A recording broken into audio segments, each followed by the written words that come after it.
Assalamualaikum warahmatullahi wabarakatuh. Baiklah, di dalam video ini saya akan melakukan kegiatan latihan mengajar mandiri, yang mana pada hari ini merupakan jadwal saya masuk di kelas 92 selama 2 jam pelajaran.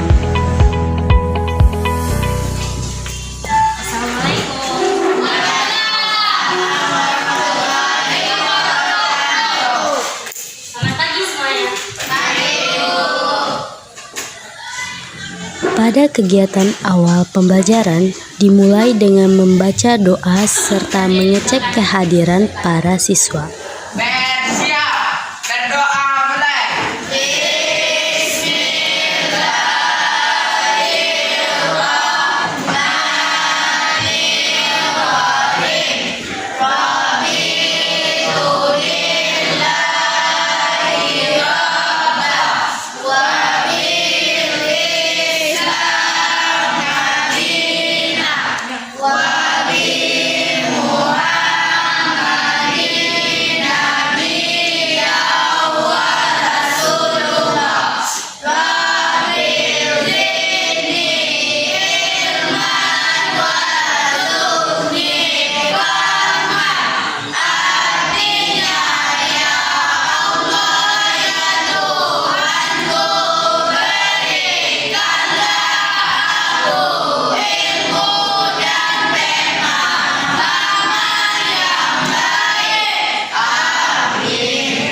Doa selesai, ucapkan salam.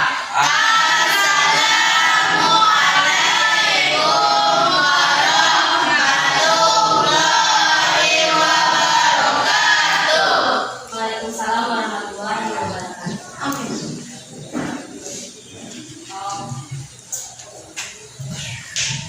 Sekarang ibu ambil absen ya.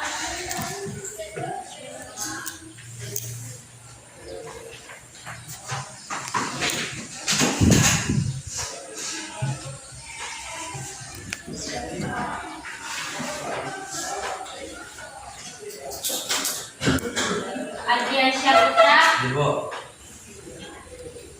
Bunga Citra Lestari, Febri Gita, Pratio Mulanda, Alfa,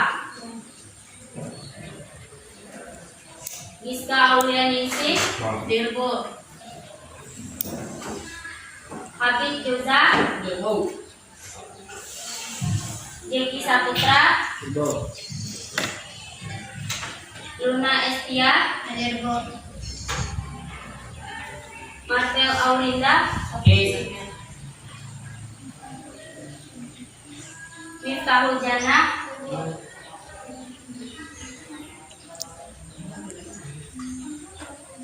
Muhammad Refli.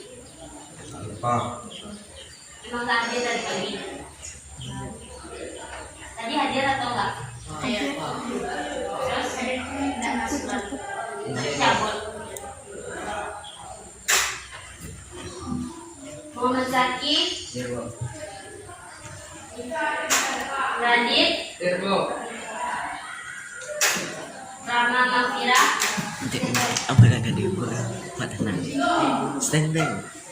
Satria Mandala Putra, Stefi Yulianti, Tatia Triputri, Raja Putra, Alfa.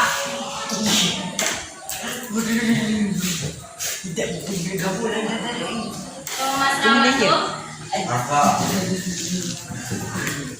Ramatul Hidayat. Berarti ada 3 orang yang hafal, 1 orang sakit dan 1 orangnya lagi cabut.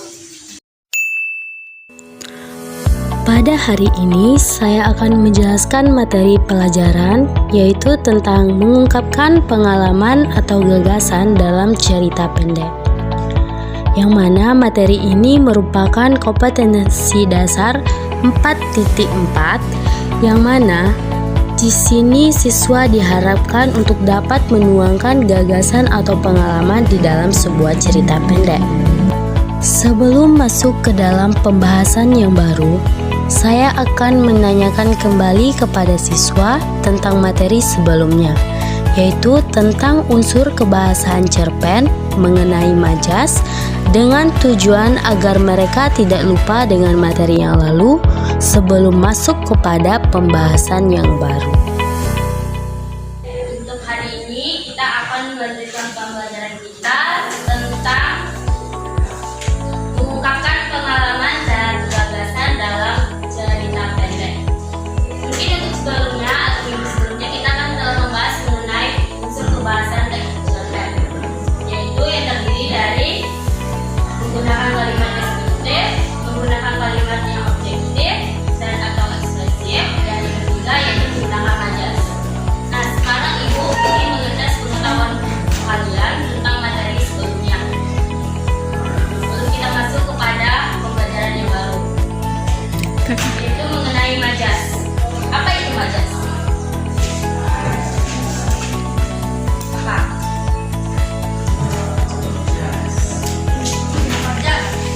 Majas adalah Majas merupakan pemanfaatan kata atau kalimat untuk memperoleh efek tertentu dengan majas. Dengan majas saya akan memiliki efek lebih indah, imajinatif ataupun ekspresif. Berikut beberapa majas yang sering digunakan. Dari pengertian yang disebutkan oleh teman kalian itu dapat kita simpulkan bahwa majas tersebut merupakan sebuah kata atau kalimat yang di dalamnya terbuat atau memiliki efek lebih indah, imajinatif dan ekspresif. Artinya di dalam sebuah kata atau kalimat tersebut akan memiliki efek tertentu yang membuat pembaca lebih berimajinatif atau berekspresif dengan menggunakan kata atau frasa tersebut.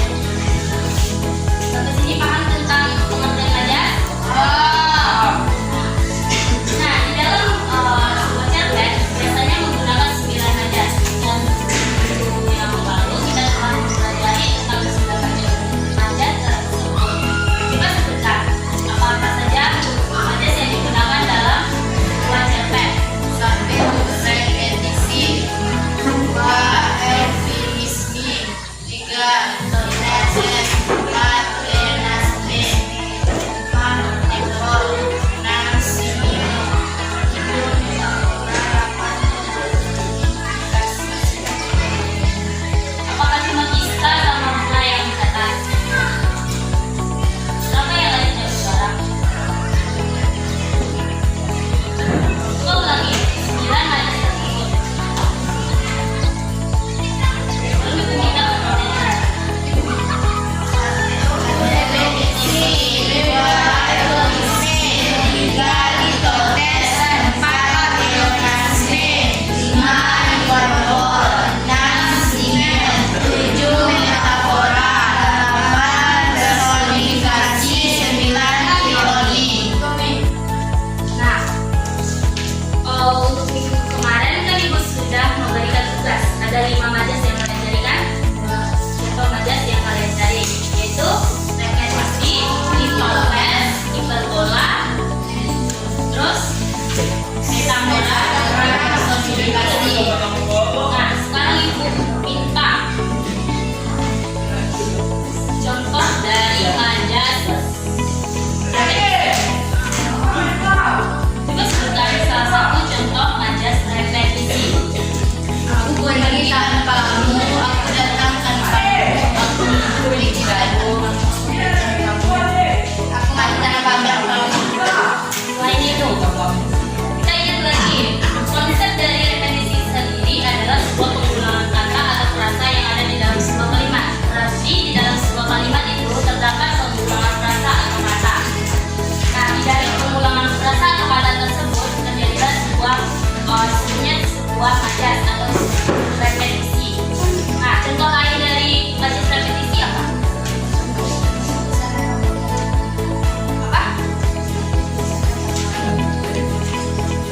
Saya pergi mancing, saya pergi sekolah. Kemarin udah itu disuruh bikin tugas tentang contoh majas. Pasti ingat dong. Kalau ingin pintar, teruslah belajar.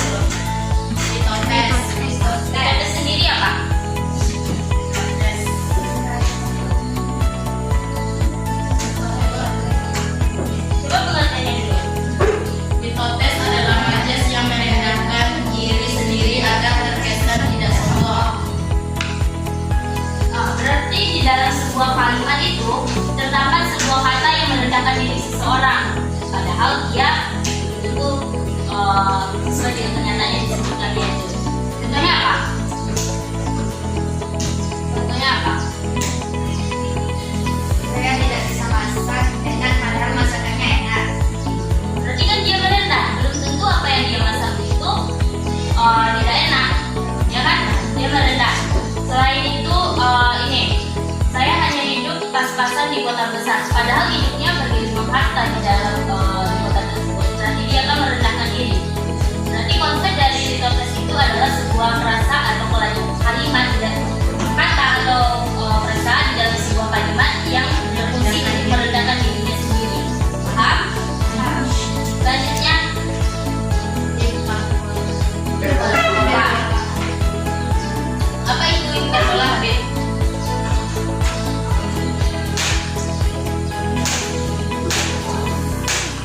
Apa yang maksud dengan hiperbola?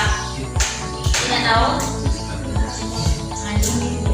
Patrick, apa yang maksud dengan hiperbola? Adalah majas yang memberi makna secara berlebihan yang untuk menyerahkan sesuatu di bagian yang bukan sebuah. Nah, berarti dalam majas tersebut dia memberikan makna atau menggambarkan sebuah makna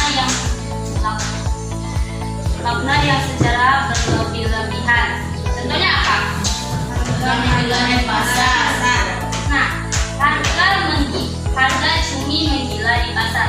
Artinya kata menggila itu berarti mahal, kan? Kata menggila itu terlalu berlebihan untuk menyatakan sesuatu hal yang mahal, kan? Nah, selanjutnya bisa jadi contoh lainnya yaitu kulitmu halus seperti sutra. Berarti kamu menggambarkan sesuatu kulit, gak mungkin lah kulit orang seperti sutra, kan? Berarti dia menggambarkan sebuah peristiwa secara berlebihan. Oke. Berarti hiperbola sudah paham, kan?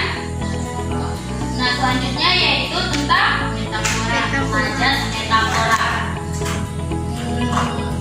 Slepi, apa itu majas metafora? Majas metafora adalah majas yang menggunakan perlambangan untuk menyatakan sesuatu. Oke, sebuah majas yang menggunakan perlambangan untuk menyatakan sesuatu. Apa contoh dari majas metafora sendiri? Dia harus bekerja membanting tulang. Buruk dia tidak benar-benar tulang. Berarti dia bekerja keras untuk keluarganya, kan? Dia melambangkan sesuatu dengan ungkapan yang lain, yaitu seperti membanting tulang. Contoh lain itu kambing hitam.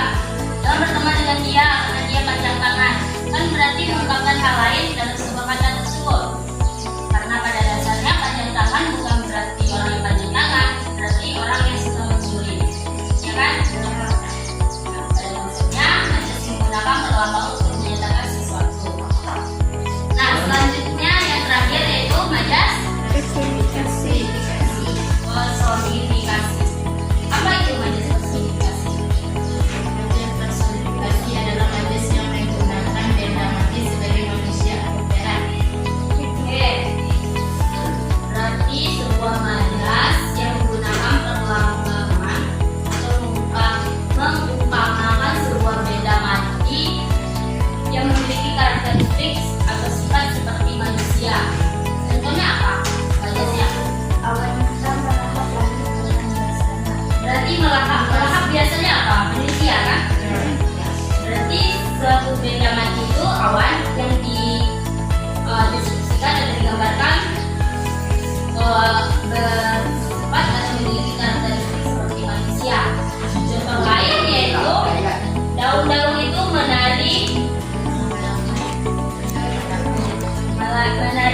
berjatuhan. Apakah bisa daun menari-nari? Berarti dalam personifikasi itu adalah majas yang mengumpamakan benda mati yang memiliki karakteristik seperti manusia. Sekarang mulai paham? Nah,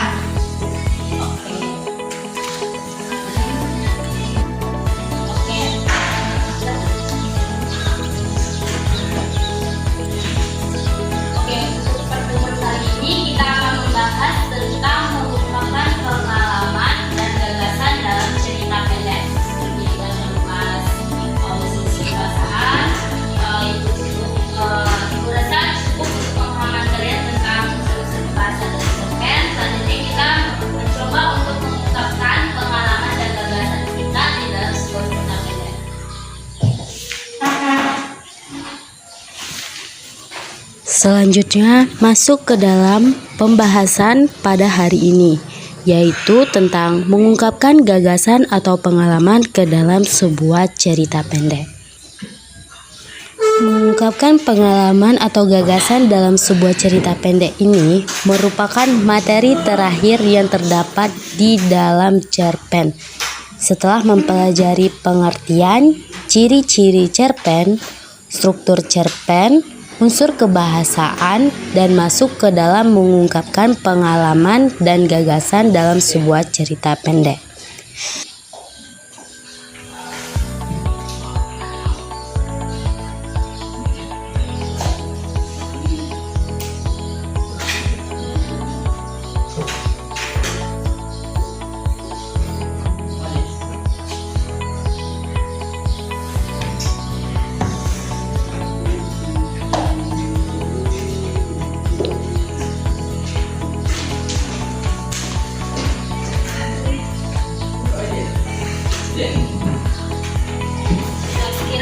Sekarang kita masuk ke dalam pembahasan yang baru, yaitu mengungkapkan pengalaman dan gagasan dalam cerita pendek.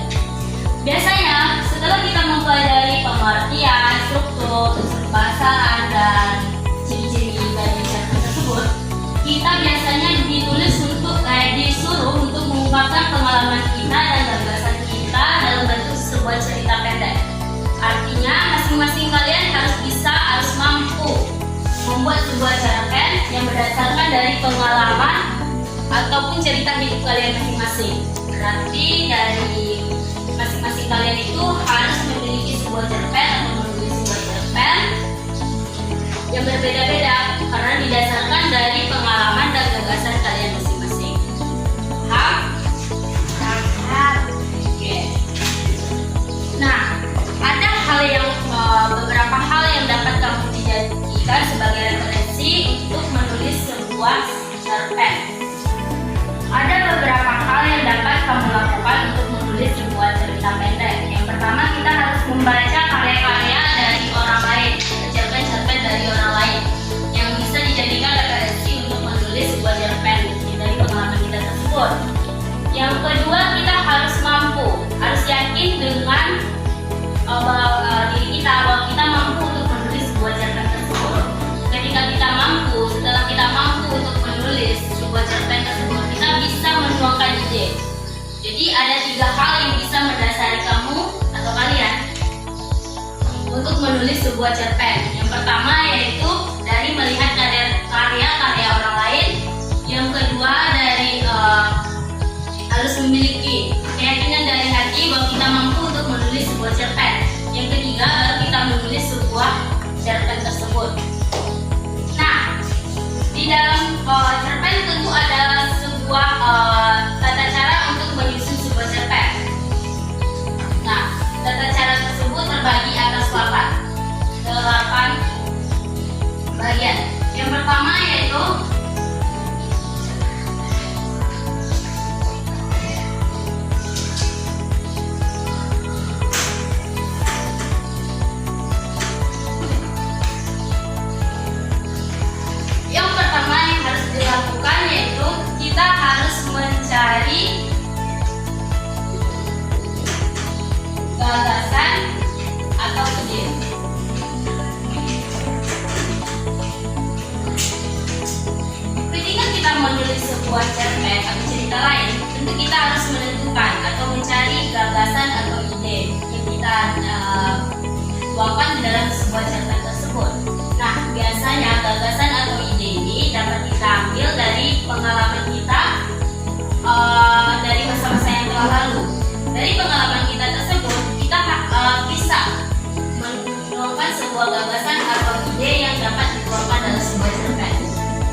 menulis sebuah cerpen, yaitu percaya dengan bahasa sendiri.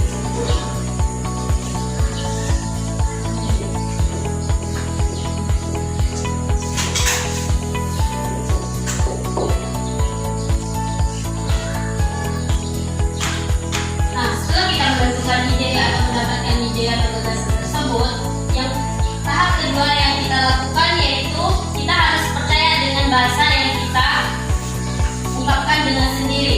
Karena dalam menuangkan sebuah ide atau gagasan dalam sebuah cerpen itu, kita harus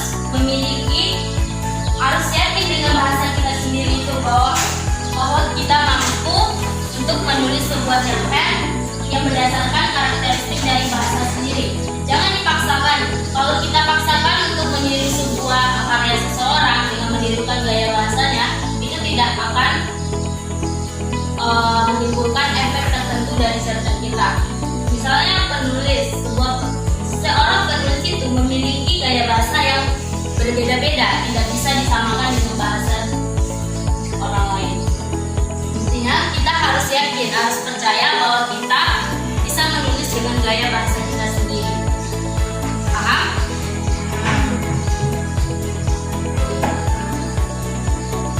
Yang ketiga yaitu kita mulai mengawali cerita.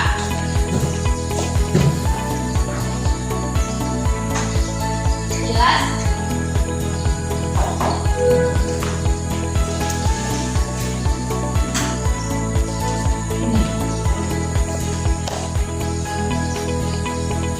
Mengawali cerita. Nah, setelah menentukan gagasan, percaya dengan bahasa sendiri, dengan gaya sendiri, dengan bisa menulis sebuah cerpen, kita yaitu mengawali cerita. Nah, di awal cerita ini, di dalam mengawali cerita, kita harus mampu menulis sebuah awal cerita yang menarik agar seseorang bisa tertarik dengan apa yang kita tuangkan di dalam sebuah cerita tersebut.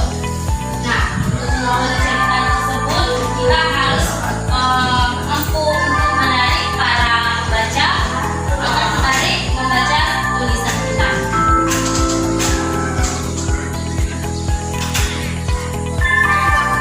Yang keempat yaitu memadukan peristiwa kunci. Keempat yaitu memadukan kunci-kunci paragraf. Nah, di dalam memadukan kunci-kunci paragraf ini, setelah membuka cerita, kita melanjutkan dengan cara menulis secara mengalir. Artinya, apa yang kita pikirkan, apa yang ada di dalam pikiran kita, tulis. Nah, dalam bentuk sebuah paragraf. Jadi, apa yang kita pikirkan, apa yang terjadi dari pengalaman kita tadi, kita tuliskan tanpa memikirkan salah atau benarnya. Jadi, memadukan kunci-kunci paragraf itu kita harus menulis secara mencurahkan seluruh perasaan dan pikiran kita di dalam bentuk paragraf. Nah, yang kelima yaitu menentukan ending.